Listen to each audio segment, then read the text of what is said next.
Tengku Zafrul cakap, harga iPhone boleh jadi sampai RM16,000. Macam harga sebiji kereta. Yes, memang betul. Ada ramalan cakap macam itu. Especially kalau semua price iPhone dibuat dekat USA.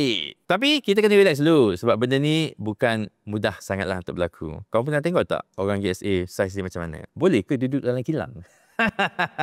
So you see, Menteri BT Tengku Zafrul kata kalau Trump teruskan tarif balas ataupun reciprocal tarif terhadap China, memang ada kemungkinan untuk harga iPhone tu melonjak. Among other things lah, bukan iPhone saja. Tapi itu kalaulah Apple, the company, buat the manufacture iPhone 100% dekat USA. Tapi hakikatnya it's almost impossible lah. So this is just posturing lah by Trump. Dia nak kita ikut telunjuk dia dan dia cakap macam ini dan kita pun takut lah. Anyways, benda ni macam tak munasabah jugalah for this to happen lah. Sebab Apple punya supply chain bersepah satu dunia. Dari China sampailah ke Vietnam, sampailah ke Malaysia. Nak pindahkan semua benda-benda ni, supply chain ni ke USA, tak logik. Sebab infrastruktur USA tu tak ready pun untuk terima semua supply chain ni. Tapi kalau benda berlaku pun kena ingat, bukan semua negara akan kena bayar harga RM16,000 tu. Betul, Tengku Zafrul cakap pasal US punya harga iPhone lah contohnya, akan dijadikan sebagai benchmark. Tapi macam sekarang ni pun, MacBook Air M4 yang dijual dekat Malaysia adalah RM500 lebih murah berbanding dengan our neighbor dekat Singapore. Sebab Apple memang akan letak harga yang berbeza-beza mengikut pasaran. Cuma, yes, memang ada betul lah. Kalau beza harga between US dengan negara-negara lain tu terlalu tinggi, maybe Apple akan tekan, akan pressure harga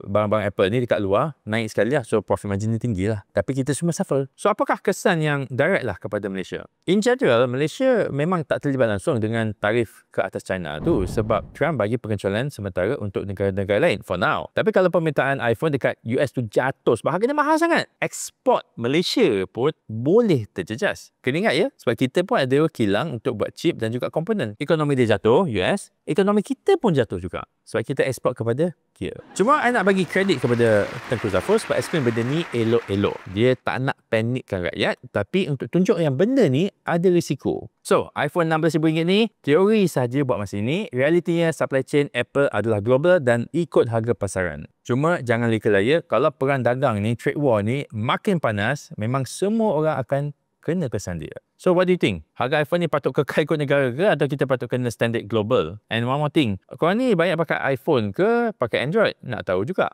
Cuba vote.